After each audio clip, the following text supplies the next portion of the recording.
Assalamualaikum warahmatullahi wabarakatuh. Kembali lagi bersama Ibu. Di sini Ibu akan menjelaskan tentang materi larangan pergaulan bebas dan zina.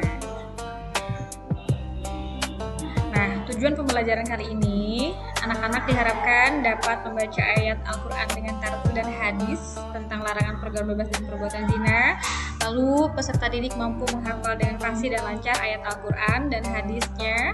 Lalu juga bisa menjelaskan ayat Al-Quran dan hadis tentang larangan pergaulan bebas dan perbuatan zina. Lalu ada peserta didik mampu menganalisis ayat Al-Quran dan hadis tentang larangan pergaulan bebas dan perbuatan zina. Selanjutnya dapat menyajikan konten dan paparan tentang larangan pergaulan bebas dan zina dan perbuatan zina ya, sama saja, mohon maaf. Yang terakhir, mampu membiasakan sikap menjauhi pergaulan bebas dan perbuatan zina yang merupakan larangan agama dan senantiasa berhati-hati dan selalu menjaga kehormatan diri. Nah, seperti apa ya dalil tentang larangan pergaulan bebas dan zina ini? Terdapat dalam Quran Surat Al-Isra ayat 32 ya. Wala taqrabu zina innahu kana fahisha wa sa'a sabila, yang artinya, dan janganlah kamu mendekati zina. Zina itu sungguh suatu perbuatan keji dan suatu jalan yang buruk. Quran Surat Al-Isra ayat 32. Ada juga hadis mengatakan dari Ibnu Abbas radhiyallahu anhu, Rasulullah shallallahu alaihi wasallam bersabda, tidaklah berzina seorang hamba yang berzina ketika ia berzina dalam keadaan beriman, dan tidaklah mencuri ketika ia mencuri dalam keadaan beriman. Tidaklah ia meminum khamar ketika meminumnya dan ia dalam keadaan beriman, dan tidaklah dia membunuh sedang dia dalam keadaan beriman. Ini hadis riwayat Bukhari ya. Oke, kita lanjut ke isi kandungan ayat dan hadis tersebut. Kalau di Quran Surat Al-Isra ayat 32, itu kandungannya yang pertama, Allah melarang kita mendekati zina. Yang kedua, larangan mendekati zina ini merupakan tindakan agar tidak terjerumus pada perzinaan. Yang ketiga, perbuatan zina itu sudah jelas ya, perbuatan yang sangat keji dan buruk. Selanjutnya, perbuatan mendekati zina juga termasuk kategori pergaulan bebas. Oke, lanjut sekarang ke hadis riwayat Bukhari ya. Ini kandungan isi hadisnya adalah yang pertama, Nabi Muhammad SAW itu menjelaskan bahwa orang beriman tidak melakukan perbuatan zina. Ya, ini penegasan kalau kita beriman kita jangan berzina ya. Nah, yang kedua, perbuatan zina dan meminum khamar ini termasuk dalam pergaulan bebas juga. Nah, yang ketiga itu apa sih? Yang ketiga itu cara menjauhi perbuatan terlarang ini ya, harus dengan memegang teguh keimanan dan istiqomah dalam menjalankan perintah Allah Subhanahu wa taala dan menjauhi larangannya. Nah, kita lanjut ya ke larangan pergaulan bebas. Masih di tema tentang pergaulan bebas. Apa sih pergaulan bebas itu? Ya, secara bahasa ini diambil dari kata pergaulan dan bebas. Pergaulan itu adalah proses interaksi antara satu individu dengan individu yang lain. Kalau bebas ya berarti terlepas dari kewajiban ya, free gitu ya. Tidak ada aturan dan tidak ada norma ya, jadi tidak terikat. Secara istilah ini merupakan bentuk perilaku menyimpang yang melewati batas norma dan kewajiban. Lalu apa sih ciri-ciri pergaulan bebas itu? Yang pertama kita bisa lihat ya, perbuatan yang menghambur-hamburkan uang. Lalu perbuatan yang dilakukan tanpa memperdulikan benar dan salah ya, yang menurut agama seperti apa gitu. Lanjut lagi, perbuatan huru-hara dengan mabuk-mabukan dan narkoba ya, seperti clubbing gitu ya, dugem. Nah, intinya ada perbuatan yang memperlihatkan aurat antar lawan jenis juga. Pokoknya tidak ada aturan ya, jadi sangat-sangat bebas. Nah, ini seperti apa contohnya? Nah, seperti seks bebas ya, pacaran. Ini dimulai dari pacaran ya, yang nantinya akan berpotensi kepada hal-hal yang lebih jauh ya, seperti seks bebas, seperti itu. Lalu mengonsumsi narkoba ya, pergaulan malam gitu, ngedrugs dan lain-lain ya. Pokoknya itu yang termasuk contoh pergaulan bebas.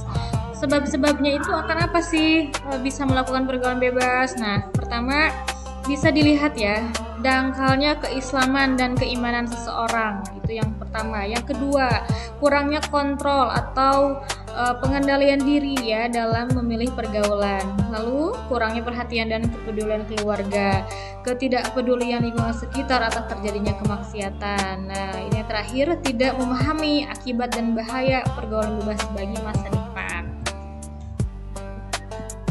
seperti apa ya akibat pergaulan bebas ini? Jangan sampai kita terjerumus ya. Nah, ini bisa kita lihat ya dari sisi keluarga. Oke, sebelum ke keluarga kita ke diri sendiri dulu ya, mohon maaf ya. Nah, di sini bisa ya akibat pergaulan bebas itu jadi malas beribadah ya, kita merasa hampa, mental kita juga tidak stabil, yang nantinya bisa membuat gaya hidup kita jadi berfoya-foya gitu ya. Kesehatan kita juga menurun dan sudah jelas ya ini bertambah dosa. Oke, lanjut ya ke keluarga. Untuk keluarga ini nantinya akan bisa mengecewakan orang tua, muncul perasaan menyesal ya dan gagal menjadi orang tua dan tidak memiliki investasi akhirat ya gitu ya. Oke, lanjut lagi ke bagi masyarakat. Ini akibat pergaulan bebas itu merebaknya pelanggaran ya norma agama dan masyarakat. Munculnya permusuhan, terjadi kriminalitas yang mengganggu masyarakat gitu ya. Itu akibat pergaulan bebas. Seperti apa sih cara mengatasi pergaulan bebas ini ya? Yang pertama yuk kita meningkatkan keimanan. Yang kedua memberikan penyuluhan tentang bahaya pergaulan bebas. Yang ketiga memberikan penyuluhan juga kepada orang tua akan pentingnya kontrol orang tua terhadap pergaulan anaknya atau keluarga ya. Terus bisa kita mengikuti pengajian juga atau kajian yang bermanfaat ya. Terus kita juga berteman dengan orang-orang yang baik ya akhlaknya gitu ya, yang positif-positif. Lalu mengisi waktu luang dengan hal yang bermanfaat. Nah, lalu yang terakhir nih bisa memberi sanksi kepada para pelaku pergaulan bebas. Hikmah menghindari pergaulan bebas itu seperti apa? Yang pertama, dapat memperoleh ridho Allah Subhanahu wa taala, memperoleh pahala dari Allah Subhanahu wa taala, sudah tentu nanti dicintai Allah dan Rasul-Nya, terhindar dari dampak buruk pergaulan yang melanggar norma agama dan masyarakat. Nah, setelah itu kita dapat menggapai cita-cita di masa depan kita dengan ya suatu kebanggaan yang gemilang ya, gitu seperti itu. Nah, ini kita masuk ya sekarang kepada larangan perbuatan zina. Kalau tadi pergaulan bebas, sekarang kita masuk ke perbuatan zina ya. Ini dilarang ya. Nah, di sini bisa dilihat ada di Quran surat An-Nur ayat 2 ya. Terjemahannya itu pezina perempuan dan pezina laki-laki deralah masing-masing dari keduanya 100 kali dan janganlah rasa belas kasihan kepada keduanya. Itu mencegah kamu untuk menjalankan ya agama atau hukum Allah jika kamu beriman kepada Allah dan hari kemudian, dan hendaklah pelaksanaan hukuman mereka itu disaksikan oleh sebagian orang-orang yang beriman. Ini terdapat penegasannya di Quran surat An-Nur ayat 2. Nah, seperti apa kalau ditinjau dari hadisnya? Di sini ada hadis riwayat Abu Daud ya. Abu Hurairah berkata, Rasulullah Shallallahu Alaihi Wasallam bersabda, jika seorang laki-laki berzina, maka keimanan yang ada pada dirinya keluar seperti perginya awan. Nah, jika setelah selesai, maka keimanan tersebut kembali kepadanya. Ini hadis riwayat Abu Daud. Isi kandungan ayat dan hadis Quran surat An-Nur ayat 2 ini menegaskan bahwa yang pertama ya Allah Subhanahu wa taala sangat tegas dalam hukum seseorang yang berbuat zina. Yang kedua, menurut Ibnu Katsir, ayat tersebut menjelaskan hukuman bagi pelaku zina ghairu muhsan, yaitu cambukan dan diasingkan. Pelaku zina muhsan itu dirajam ya. Nah, yang ketiga, menurut Buya Hamka, hukuman bagi pelaku zina harus dilakukan. Nah, dalam pelaksanaan hukuman zina ini disaksikan oleh minimal 4 orang. Sedangkan kalau kita lihat kandungan hadisnya, hadis riwayat Abu Daud itu bahwa perbuatan zina dapat menghilangkan keimanan dari diri seseorang yang beriman ya. Hal ini karena zina termasuk perbuatan dosa besar. Oke, kita lanjut ya. Seperti apa sih pengertiannya itu zina? Zina adalah hubungan antara laki-laki dan perempuan di luar catatan pernikahan yang sah ya. Jadi tidak terikat oleh kelegalitasan secara agama dan negara. Oke, seperti apa sih ciri-ciri perbuatan zina itu ya? Dibagi kepada 2 kategori ya. Jadi yang pertama ada zina muhsan, zina yang dilakukan oleh seorang laki-laki atau perempuan yang sudah menikah. Nah, hukumannya seperti apa? Hukumannya dirajam dengan mengubur pezina setengah badan dan dilempar dengan batu yang ukurannya sedang ya hingga meninggal. Nah, lanjut lagi ke zina ghairu muhsan. Itu zina yang dilakukan oleh laki-laki atau perempuan yang belum menikah atau masih perjaka ya, atau masih gadis. Hukumannya itu dicambuk 100 kali, kemudian diasingkan selama 1 tahun.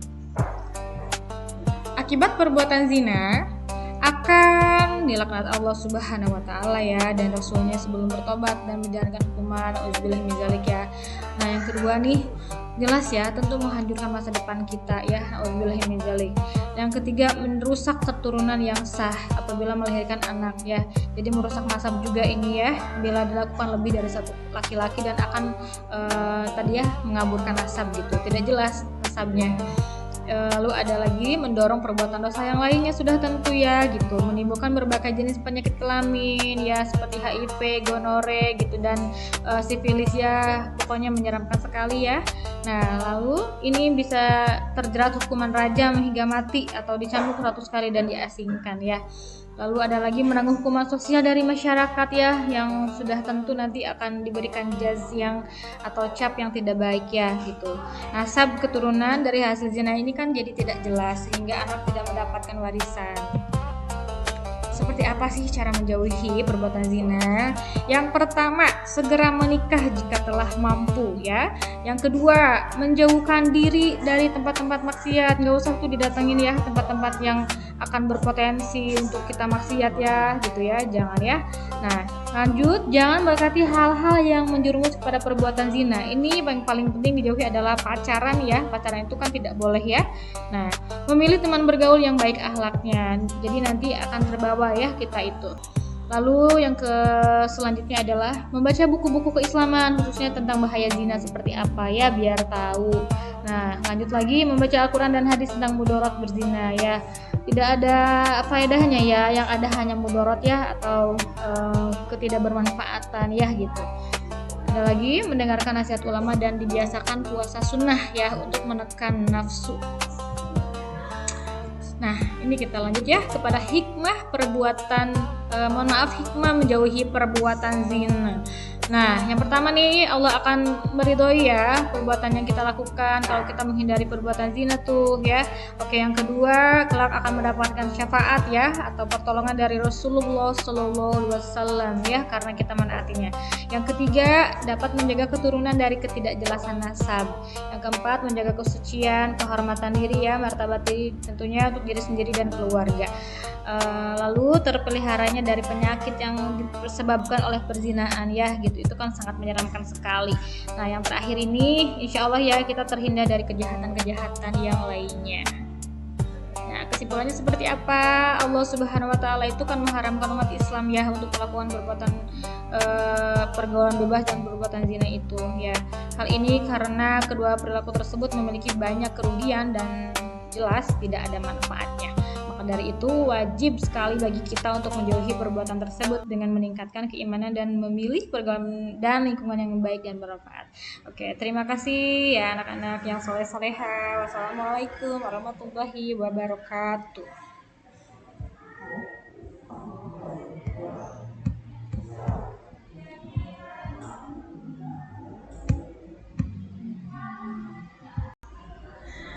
Assalamualaikum.